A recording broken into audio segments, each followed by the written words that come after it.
अस्सलाम वालेकुम दोस्तों, आप देख रहे हैं हमारा YouTube channel informative perception. Subscribe करें चैनल को और बेल आइकन को दबाएं ताकि इन्फॉर्मेटिव वीडियो सबसे पहले आपको मिल सके। इस वीडियो में हम आपको दूसरी जंग अज़ीम के कुछ हक़ाइक़ के बारे में बताएंगे। हम सब जानते हैं कि दूसरी जंग अज़ीम पेचीदा थी और इसे दूसरी बड़ी आलमी जंग कहा जाता है। उस वक़्त बल्गारिया, हंगरी और रोमानिया में महूर की ताकतें थीं। हम सब ने जंग के मशहूर खिलाड़ी जर्मनी, जापान और इटली के बारे में सुना है। रोमानिया, बल्गारिया और हंगरी जो उस वक़्त सब आज़ाद थे, उन्होंने अपनी फ़ौजों को हिटलर के साथ फेंक दिया था। 1940 में जर्मनी के साथ एक मुआहदा तय किया था। जंग की कोशिशों को हाम माल और फ़ौजियों की फराहमी की और हंगरी ने सोवियत यूनियन से लड़ने के लिए 2 लाख से ज़्यादा फ़ौज भेज दी। बल्गारिया 1941 में जंग में शामिल हुआ था और इसे यूगोस्लाव के इलाके के टुकड़े के बदले में जर्मनियों ने यूगोस्लाविया पर हमला करने के लिए इस्तेमाल किया था। 1942 में रोमानिया की फ़ौजें कमज़ोर पड़ गई थीं। जर्मनों को स्टालिनग्राड में घेर लिया और मशरकी महाज का रुख मोड़ लिया, लेकिन जर्मनी ने दूसरे इत्तेहादों के मुकाबले में रोमन बाशिंदे सिर्फ मामूली रुकावट थे। अक्टूबर 1940 में पोलैंड में जर्मनी की कामयाबी की वजह से इटली ने यूनान पर हमला किया। यूनानी फौजी छोटी, कम जदीद और कम तजर्बाकार थी और फिर भी इब्तदाई 20 दिन में ही अटालवियों को मकबूजा अल्बानिया पर मजबूर कर दिया गया और खूनी तातल का मुकाबला किया। यह जंग का पहला बड़ा धचका था और यूनानियों को अल्बानी मुआजिज़ा के नाम से जाना जाने लगा। ये लड़ाई अप्रैल 1941 में ख़त्म हुई जब जर्मनी ने मुदाखलत की, लेकिन इटली की नाअहली यूनानी तक ही महदूद नहीं थी। जून 1940 में 2 लाख अतालवियों ने बरतानवी मसर पर हमला किया और इनमें से 1,30,000 ने फौरी तौर पर हथियार डाल दिए जब इन्हें 800 किलोमीटर अपनी ही हदूद में धकेल दिया गया।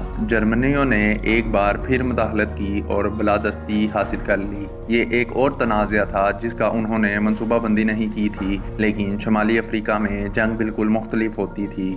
के ज़वाल से पहले लीबिया में इटली की फ़ौज को ट्यूनस में फ्रांसीसी फ़ौज ने निगरानी में रखा था। फ्रांसीसियों के हथियार डालने के बाद ये ख़तरा बाकी रह गया, अगरचा बाज़ाब्ता गैर जानबदार है। इस खित्ते में इटली के बहरी ऑपरेशंस में रुकावट की हदीद से कम काम कर सकते हैं, लेकिन ऐसा इसलिए नहीं था।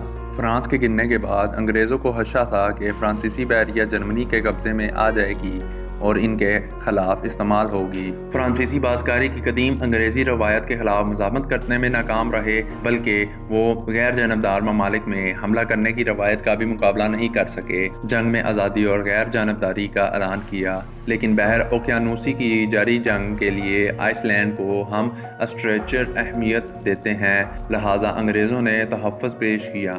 जब आइसलैंड ने शाइस्ती से इनकार किया तो अंग्रेज़ों ने हमला कर दिया और अहम मकामात पर कब्जा करके मुकामी जर्मनियों को अपनी तवील में ले लिया।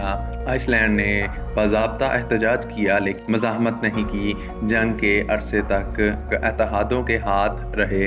अगरचे एटम बम अक्सर जापानी हथियार डालने का सहारा लिया जाता है, लेकिन इतना ही अहम और अक्सर फरामोश अंसर अगस्त 1945 में सोवियतों के ज़रिए जापानी मकबूजा चीन पर हमला करना था।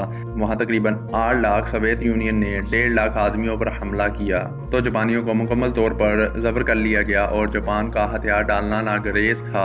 8 सालों के कब्ज़े और वहशियाना जंग के बाद वहाँ होने वाले 1.7 मिलियन जापानी शहरियों को सर्दी, भूख, बीमारी का सामना करना पड़ा। सफ़ेद दरिंदगी और चीनियों की जानब से बड़े पैमाने पर इंतकाम। बदतरीन तौर पर जापानी शहरियों की हलाकतों की तादाद रोज़ाना 2500 थी। दरअसल चीनी थिएटर शायद जंग का सबसे भूल जाने वाला तनाज़ा है, जिसकी वजह हैरत है। जापान ने 1937 में चीन पर हमला किया। चीन पहला मुल्क था जिसने महूर की ताकत का सामना किया। चीन में जापानी बहुत बदनाम है। रेप ऑफ ननगंग जैसे वाक़यात आज भी चीनी लोगों के साथ गूंज रहे हैं। चीन ने जंग के दौरान 15 मिलियन अफराद का नुकसान किया, सोवियत यूनियन के बाद दूसरे नंबर पर, जिसने 25 मिलियन का नुकसान किया और इनमें से 10 मिलियन से ज़्यादा शहरी थे। जंग के आखिर में चीन जापानी फ़ौजियों को बांधने में इत्तेहादियों की हुकूमत अमली का एक अहम हिस्सा बन गया, लेकिन 4 साल पहले चीन ने तनहा मुकाबला किया।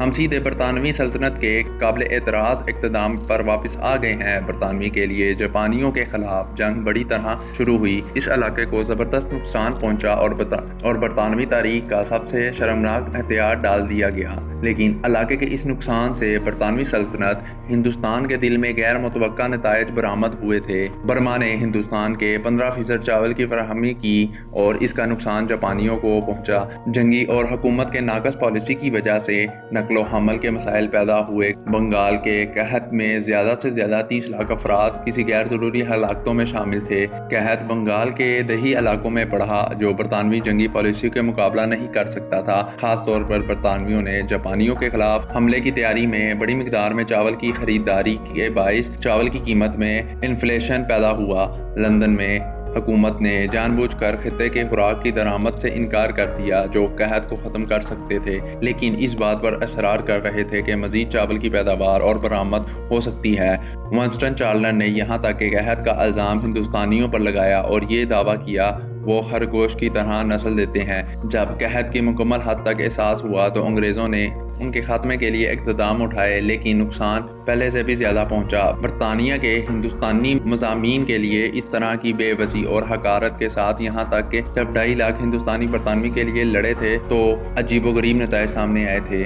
1941 کے موسم بہار میں برطانوی مخالف ہندوستانی آزادی پسند تحریک کے رہنما سبھاش چندر بوس نے اپنے مقصد کی حمایت کے لیے جرمنی گئے تھے۔ اس کے نتیجے میں جرمن فوج کی ہندوستانی فوج تشکیل دی گئی۔ شمالی افریقہ میں انگریزوں کے لڑنے والے تقریباً 2000 ہندوستانی فوجیوں پر مشتعل انہیں امید ہے کہ وہ ہندوستان کو آزاد کروانے کے لیے بھیجے جائیں گے۔ اس کی سب سے بڑی تعداد لشکر کی تعداد 4500 کے لگ بھگ تھی۔ زیادہ تر جنگ کے لیے استعمال کیے گئے۔ انہوں نے کارروائی نہیں کی اور انہیں خالص پروپیگنڈا کی قیمت ادا کرنی پڑی، لیکن 1944 میں انہیں نازی پارٹی کے فوجی ونگ وفن ایس ایس کے حوالے کر دیا گیا، جس کے ساتھ آخرکار انہوں نے محدود لڑائی دیکھی۔ جبکہ ہندوستانی فوج پرستوں نے نازیوں کی مدد طلب کی، وہ فاشزم کے ساتھ آرا نہیں ہوئے۔ ہٹلر کا خیال تھا کہ ہندوستان میں برطانوی حکمرانی نسلی بنیادوں پر جائز ہے، لہذا ایس ایس کے دیگر غیر ملکی لشکروں کے برخلاف مشترکہ اقتدار کی بجائے سہولت کا اتحاد کرتا تھا۔